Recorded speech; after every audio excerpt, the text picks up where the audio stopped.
Hola, muy buenas, soy Giro, director de APIR. Estamos hoy a 28 de marzo en las instalaciones de AMIR realizando el análisis de lo que fue el examen PIR que realizasteis ayer, día 27 de marzo. Lo primero que me gustaría hacer es daros la enhorabuena por haber llegado hasta aquí.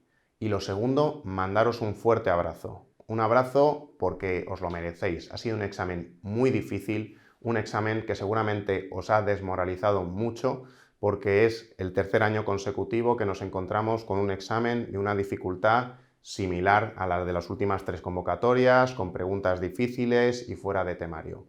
Que esto no os desmoralice, que esto no merme vuestros sueños de ser el día de mañana psicólogos clínicos. La salud mental en este país necesita gente como vosotros y espero, sinceramente, pues que el día de mañana consigáis vuestro sueño. Os esperamos y os dejamos con el análisis del vídeo. Bienvenidos a PIRES a este análisis del examen de la convocatoria 2020 realizado ayer, 27 de marzo de 2021. Sí, muy buenas, gran familia PIR. Nos encontramos un año más ante un examen que parece que nos ha pasado un poco por encima. Un examen muy difícil, ahora lo vamos a analizar. Antes de nada, enviaros el mensaje de que os deis un poco de tiempo para analizar lo que ha pasado en el día de ayer. Ha sido impactante para muchos de vosotros, para nosotros también. Hemos estado toda la noche corrigiendo el examen, analizando las preguntas más complicadas y estamos de acuerdo. Este examen ha sido significativamente difícil en la línea del año anterior, como vamos a aclarar en la siguiente diapositiva, y ahora mismo sentirse decaído o sentir que no sabemos muy bien qué es lo que ha pasado es lo más normal del mundo, ¿vale? Ahora no es momento de analizar quién soy, de dónde vengo y a dónde voy, ¿vale? Vamos dando unos días, vamos a ver qué preguntas de las siguientes son las más complicadas de cara a posibles anulaciones y vamos a ir asignatura por asignatura analizando un poco cómo fue el examen en el día de ayer. Efectivamente, ayer cuando vimos el examen, nuestra impresión es que es un examen realmente difícil, muy largo, similar en la línea del año pasado, con alternativas de respuesta largas, densas, que dedicas bastante tiempo a leer y a poder contestarlas. Es posible que algunos de vosotros hayáis sentido una falta de tiempo para poder pasar preguntas a la plantilla y eso haya creado un poquito de angustia. En estas preguntas entra en el juego el nuevo manual de Amparo Belloc, sacado el año pasado, en 2020, tanto el volumen 1 como el volumen 2. Y también nuevas preguntas del manual de Fonseca de psicosis. Y bueno, podríamos decir que este es el año de las demencias, porque es un tema que apenas sale en otras convocatorias y han salido muchas preguntas, tanto de clínica como de tratamientos, que ahora analizaremos. Eso es, nos hemos quedado un poco alucinados al ver tantas preguntas de demencias, tanto en clínica como en tratamientos. ¿Por qué? Porque es un tema que no suelen preguntar en las convocatorias PIR. De hecho, un psicólogo clínico, es verdad que estos cuadros lo ve poco o lo ve de cara a una posible derivación a neurología y no creemos que sean contenidos que deban ser de un examen PIR para un psicólogo interno residente. En cualquier caso, la vamos a analizar. Bien, esa es la distribución del peso de cada una de las asignaturas que ha tenido el examen. Analizando una a una, ahora haremos a lo largo del vídeo, más o menos aproximadamente todas las asignaturas han tenido el mismo peso en el examen que el año anterior, que fue la reducción de preguntas de 225 a 175. Ahí no ha habido tantos cambios. Aquí tenéis la distribución de cada asignatura en el examen, el peso similar a años anteriores, muy parecido al año pasado, que pasaron de 225 a 175 preguntas. Evaluación marca un poco la diferencia, de unas 21 preguntas que estamos acostumbrados pasa a 26. Sí, pero como veis, es clínica tratamiento sigue siendo la base del examen. Si sumáramos clínica tratamientos infantil y psicopatología, es básicamente más de la mitad del examen, es decir, un examen eminentemente clínico. Empezamos, si os parece, con psicología clínica, que un año más se consolida como la asignatura más preguntada en el examen PIR. Este año han caído 41 preguntas, incluyendo 3 que se encontraban entre las 10 de reserva. Y fijaos, la dificultad de las preguntas es alta, ni moderada, ni media alta, no. Son preguntas complicadas. El año pasado fueron 35, este año ha subido un poquito. Sorprendente, no han preguntado por criterios diagnósticos, ¿vale? Si os dais cuenta, el examen se ha ido acortando y son 175 preguntas y las preguntas que eran más o menos asequibles o fáciles han desaparecido del examen PIR, salvo una o dos que hemos visto que eran más o menos facilitas. El resto son preguntas, como digo, complicadas. Hay escasas preguntas sobre epidemiología, afortunadamente, sé que es algo que os abruma bastante. El año pasado intentaron preguntar por epidemiología y lo hicieron fatal, no les salió nada bien, así que yo creo que han aprendido. Y luego, ya lo habéis visto, han caído contenidos literales del nuevo manual de Belloc, Sandin y Ramos que salió el año pasado. Es verdad que muchas de esas preguntas se solapaban con los contenidos de DSM-5, es decir, si os sabéis de DSM-5 las podíais contestar, pero otras tantas eran bastante específicas del nuevo manual de amparo Belloc. Son preguntas, lo hemos contrastado esta noche con los profes de clínica, la mayoría de ellas estaban en las diapositivas de clase sobre el Belloc y están ya incluidas en la nueva tercera edición revisada que va a salir próximamente del manual de clínica. Solo una pregunta repetida ha caído de clínica, la del dolor de cabeza en TAG, es la tercera vez que cae esta pregunta, no me preguntéis por qué. Es un criterio que no está entre los criterios diagnósticos, pero sí es un síntoma común en el TAG, los dolores de cabeza. Bueno, que sepáis que no está en los criterios diagnósticos y era la opción que había que falsar. Y, como hemos dicho antes, muchas preguntas de demencia, trastornos neurocognitivos. No sabemos muy bien por qué, no sabemos si esto realmente identifica a un psicólogo PIR, un psicólogo clínico. Como hemos dicho antes, si nos llega este cuadro seguramente lo vamos a derivar a neurología. Necesitamos hacer un diagnóstico diferencial. Entonces, ¿por qué tantas preguntas sobre demencia, ¿no?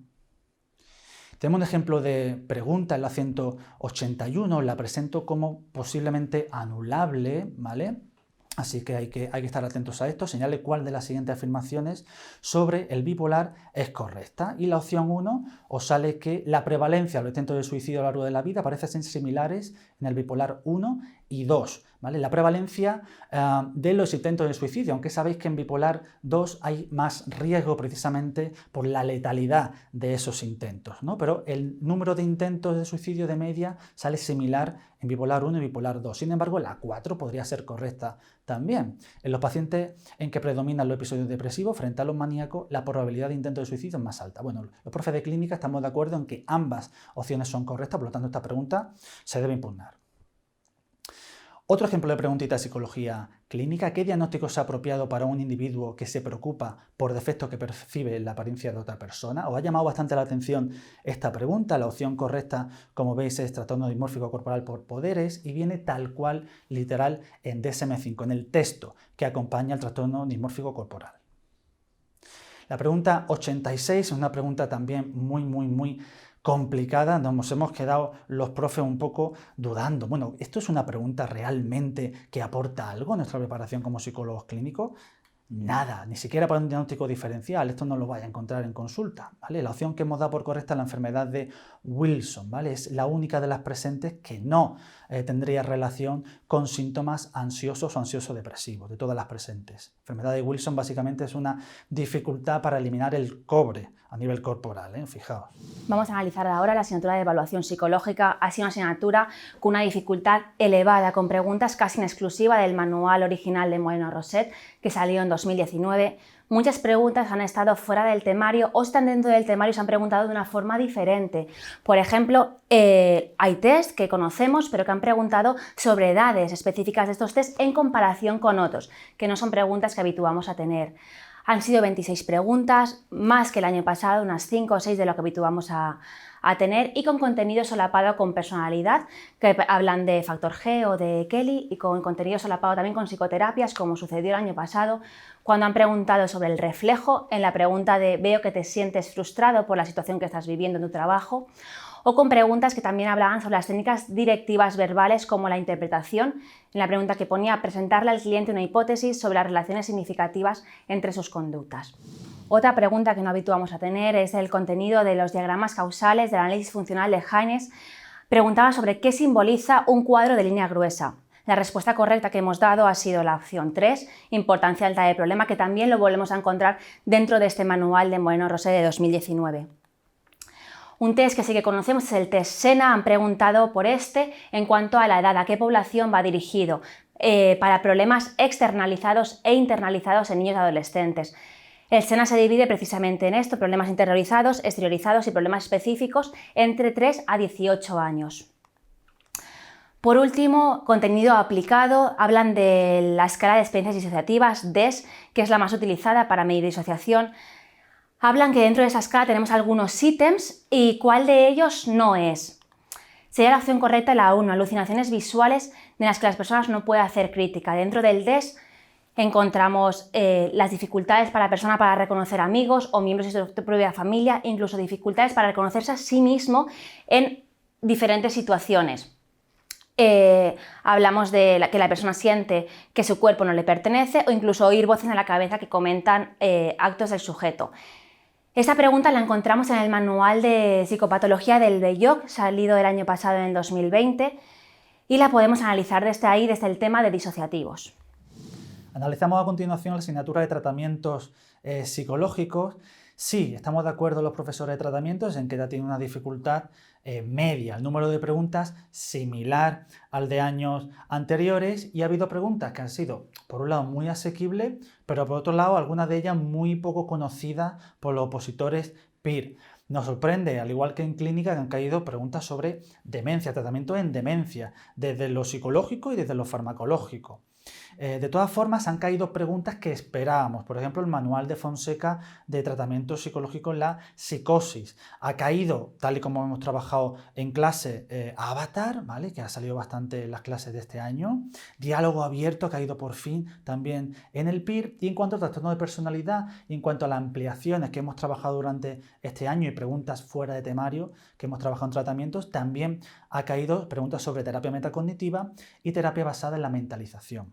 Vamos a ver un ejemplo, si os parece, que es una pregunta que os ha traído bastante quebraderos de cabeza. Es el ensayo clínico Refocus de Slate de hace muy poquito, de hace 6 años, 2015. Vamos a dar por buena, por ahora, que sugiere el abordaje clínico siguiendo el modelo CHIME o CHIME, como le queráis decir, para la recuperación en personas con un diagnóstico del espectro psicótico. CHIME o CHIME, como digo, es un acrónimo en inglés donde se mencionan precisamente las esferas que se trabajan en este modelo de recuperación en psicosis. Os pongo otro ejemplo de pregunta, y esta tiene que ver con demencias. En lo relativo al tratamiento de los trastornos neurocognitivos, ¿cuál de las siguientes afirmaciones es la correcta? Pues mira, damos por bueno la número 4, las terapias psicológicas centradas en lo cognitivo, estimulación, entrenamiento y rehabilitación, que era una pregunta que se podía contestar en base a los conocimientos acumulados en tratamiento psicológico en el plano de las demencias. Analizamos ahora la asignatura de clínica infantil. Han caído 7 preguntas en este examen, las mismas que años anteriores y con una dificultad baja. Vamos a ver en este vídeo la pregunta de señalar la afirmación correcta sobre la esquizofrenia en la etapa infanto-juvenil. Ha sido la pregunta 47 de la versión 0. Se podía contestar con nuestros manuales, aunque tenía que pensarse, no estaba el conocimiento literal. Vamos a dar por correcta la opción 4. Habla de que si los síntomas aparecen antes de la adolescencia, entre los 12 y 13 años, el inicio suele ser insidioso, es decir, que la persona va a ir teniendo síntomas gradualmente mayores y va a ser un trastorno más grave y más crónico. Si analizamos también la asignatura de psicopatología, que este año no ha traído muchos problemas, tiene una dificultad baja esas preguntas, esas 9 preguntas que han caído, que son 2 menos con respecto al año anterior. Son conceptos preguntados que, bueno, conocemos de convocatorias anteriores PIR y que se trabajan mucho en clase, así que no ha habido sorpresas este año. Sí ha sido sorpresa que no ha caído contenido del manual nuevo de BEIOC, del volumen 1, donde está todo lo de psicopatología. Es curioso, han caído muchas en clínica, pero no han caído ninguna en materia de psicopatología. Y tanto lo enunciado como las preguntas, la verdad es que han sido claras, así que esta asignatura este año no nos ha dado problemas. Os pongo el ejemplo de una pregunta sobre Jasper, una pregunta de contenidos clásicos, ¿vale? Los delirios primarios, a diferencia de los delirios secundarios, se caracterizan porque son ideas autónomas sin una causa externa en apariencia. Vamos a empezar con la asignatura de psicoterapia. Ha sido una asignatura con una dificultad media. El número de preguntas ha sido similar a otros años, unas 12 preguntas, y en general estas han sido sencillas, ya que han hecho 6 preguntas del tema 8 de conductuales asequibles sobre conceptos repetidos, conocidos, que podemos ver en clase. Las preguntas del tema 9 de cognitivos nos han vuelto a sorprender, en cambio. No han sido preguntas especialmente numerosas, han sido solamente 2, pero de nuevo no han preguntado por autores muy conocidos en el examen PIR como son Beck o como son Ellis, y han vuelto a preguntar por la terapia de esquemas de Young. Vamos a analizar esa pregunta. La técnica de la moviola no es una pregunta difícil, pero no suelen preguntar por el constructivismo en el examen PIR. Simplemente es asociar técnica con autor, pero aún así hay que sabérselo. Vamos a dar por correcta la opción 2 de la técnica cognitiva postracionalista de Guidano. Vamos a analizar también la pregunta de la terapia metacognitiva de Welch. Preguntan cuál de las tareas no se corresponde con las dirigidas específicamente a ayudar a las personas a desarrollar su metaconciencia. Esta sí que es una pregunta complicada, fuera de temario y difícil de sacar por lógica, es decir, difícil de sacar con conocimiento implícito. ¿Vale? Es una pregunta que veremos en clase, que analizaremos allí y que la ampliaremos. Vamos a dar por correcta la técnica de la rana, ya que las otras 3 alternativas sí que se incluyen dentro de esas actividades dirigidas, tanto la del tigre como la metáfora de los niños recalcitrantes, como la tarea de la libre asociación. Analizamos también brevemente la asignatura de desarrollo psicológico. La verdad es que han supuesto las preguntas de desarrollo un respiro en este examen PIR porque han tenido una dificultad baja tirando nula. Son 5 preguntas, al igual que en otros años, son contenidos habituales para los opositores PIR. Y además, 3 de esas 5 preguntas son repetidas, con lo cual, como digo, las preguntas de desarrollo han supuesto, bueno, un pequeño oasis en el examen. Os dejo como ejemplo la pregunta sobre el niño que no es capaz de resolver por sí mismo un determinado problema, pero lo hace si cuenta con la ayuda y motivación de adultos. Damos por bueno la opción 3, el desarrollo próximo proximal de Vygotsky, la opción 3 para esta pregunta. Vamos con la asignatura de personalidad diferencial. Ha sido una dificultad baja de esta asignatura, nos vuelve a dar un respiro aquí en el examen PIR. Han sido 8 preguntas, 3 de personalidad, 5 de diferencial, con la media de otros años. Sí que es verdad que están habituando a preguntar más por diferencial que personalidad, cosa que nos sorprende por años anteriores, pero el examen del año pasado ya tuvo esa tendencia y ya es algo que hemos comentado en clase. Analizamos esta pregunta, es una pregunta controvertida, no sabemos si la van a poder impugnar o no, ¿vale? Hablan de qué factor no se incluye dentro del modelo de personalidad ex-Sacco. Vamos a dar por buena, en principio, la 3, responsabilidad. ¿Por qué? Porque esta pregunta aparece literal, traducido así en el manual de Bermúdez. No obstante, ya sabéis que el BIFAL tiene múltiples traducciones y esta pregunta podría llegar a confusión. Como decía en el manual de Bermúdez, que es referencia para esa asignatura, la traducción que se ha hecho del factor consciousness ha sido responsabilidad. No obstante, los autores del modelo ex-Sacco, que tiene una página web específica para este modelo, han traducido este término al español como escrupulosidad. No obstante, vamos a dar por buena lo dado por el manual de referencia de la asignatura en el PIR, pero estaremos pendientes de las impugnaciones y la plantilla definitiva para ver qué hacemos con esta pregunta. Sí, pasamos ahora a analizar una de esas asignaturas importantes y difíciles por definición en el PIR, que a muchos nos trae, o siempre nos ha traído por quebradero de cabeza, que es la psicobiología. Podemos decir que han sido preguntas de una dificultad media alta, un número de preguntas similar al de años anteriores, ha sido 15 preguntas, y fijaos, pongo entre comillas que son preguntas sensatas, es decir, algunas de ellas difíciles, pero no tan rebuscadas como hemos visto en años anteriores. Sí que había preguntas de contenidos poco conocidos, pero nos atrevemos a decir que el que se sabía la asignatura bien podría contestarla por conocimiento acumulado. Os dejo el ejemplo de preguntas de psicobiología. Los modelos actuales de control atencional postulan que para atender y responder a un estímulo que aparece en el campo visual tienen que activarse la corteza del cíngulo, damos por bueno, y la corteza dorsolateral frontal. ¿Qué pasa? Que los profes de psicobiología saben que es esta, aunque no han encontrado todavía una referencia exacta. Esto pasa algunas veces en el PIR, que sabemos que es la 3, pero en los días posteriores vamos a encontrar la referencia formal para esta pregunta. Otro ejemplo que os dejamos de una pregunta PIR sobre la asignatura de psicobiología es la siguiente. ¿Qué técnica permite visualizar mejor anomalías en la integridad de la sustancia blanca, así como desconexión de regiones frontoparietales y frontotemporales en pacientes esquizofrénicos? Pues damos por bueno, aunque no viene literal en el manual, el tensor de difusión, que es más conocido como tractografía. La bibliografía sí se pone de acuerdo a la hora de determinar que esta técnica sirve para estudiar la sustancia blanca. Muy bien, y pasamos ahora a estadística y experimental.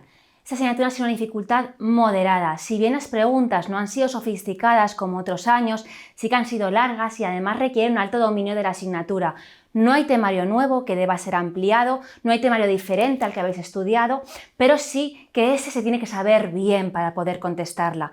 En nuestro manual de ampliaciones que sacamos en marzo del año pasado, el contenido que hemos ampliado ahí ha sido el contenido del examen PIR de este año, de esta asignatura.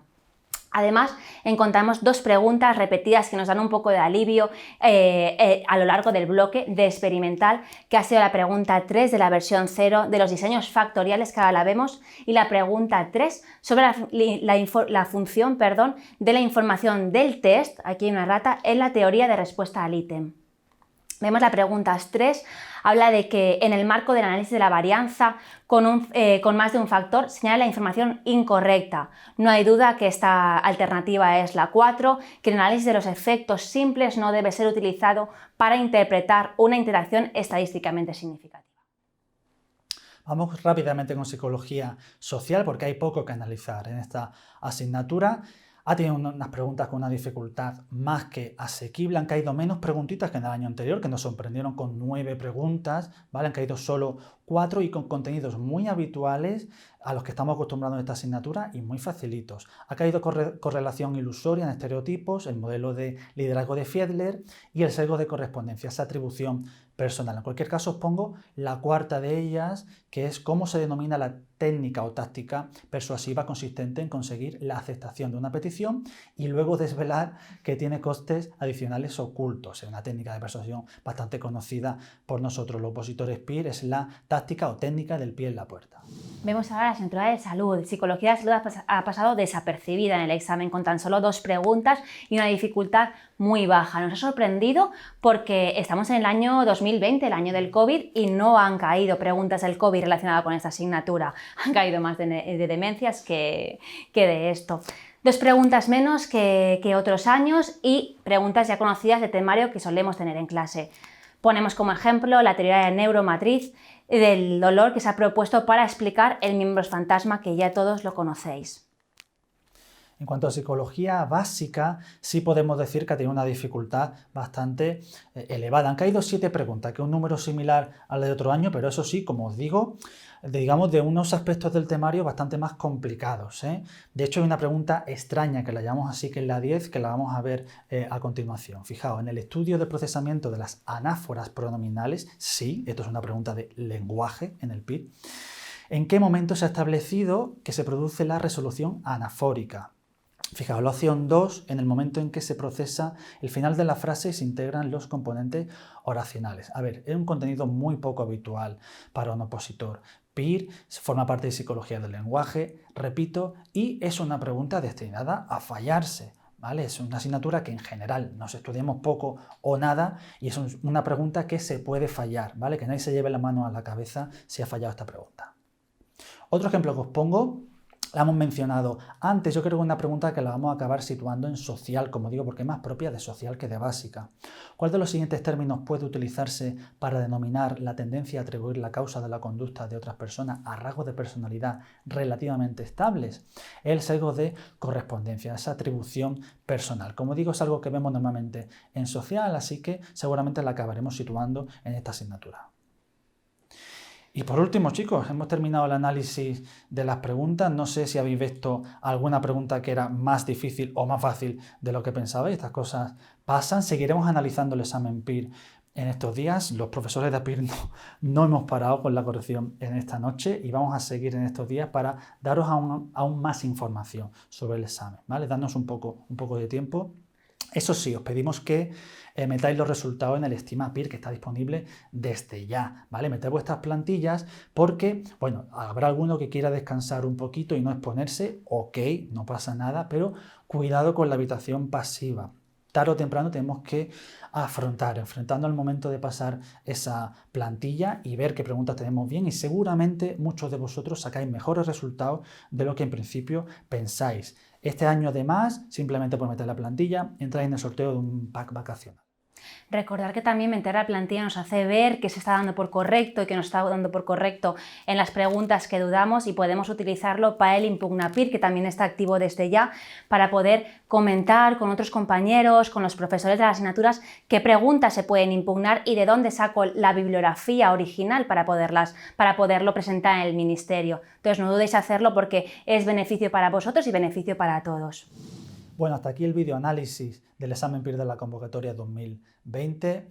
Chicos, chicas, estamos de acuerdo con vosotros en que el examen ha sido muy difícil y poco representativo de vuestros conocimientos. Recordad que esto no os marca, ni como psicólogos, ni mucho menos como personas. Fijaos, estamos seguros de que muchos de nuestros alumnos van a sacar plaza, pero también estamos seguros de que muchos de los alumnos que saquen plaza han contestado muchas preguntas en este examen puramente por azar. Y eso, desde luego, no debería pasar en un examen de conocimiento. Efectivamente, la sensación al salir del examen es de madre mía, ¿qué ha pasado? ¿Qué ha sido este examen? ¿Cómo he contestado? No pasa nada, no es el momento de analizar eso, no es el momento de dejarse llevar por las sensaciones. Tenemos que ver, tenemos que analizar cómo ha sido el examen, tenemos que ver la plantilla provisional y qué podemos rascar de impugnaciones ahí, de las preguntas complicadas. Y recordar, es un examen referido a norma. Es posible que se saque plaza con un número de errores mayor a otros años. No pasa nada, depende de lo que saquen el resto. Por tanto, no os agobiéis porque tengáis un número de fallos elevado. Es posible que sean preguntas y sean exámenes de plaza. Poco más. Ahí os dejo los contactos con nosotros por redes sociales. Vamos a estar muy atentos en estos días a ver cómo estáis. Os seguimos acompañando en estos días, semanas. Y por mi parte, os mando un abrazo desde Madrid y nos vemos muy pronto. Un abrazo grande, muchísimo ánimo para estos días.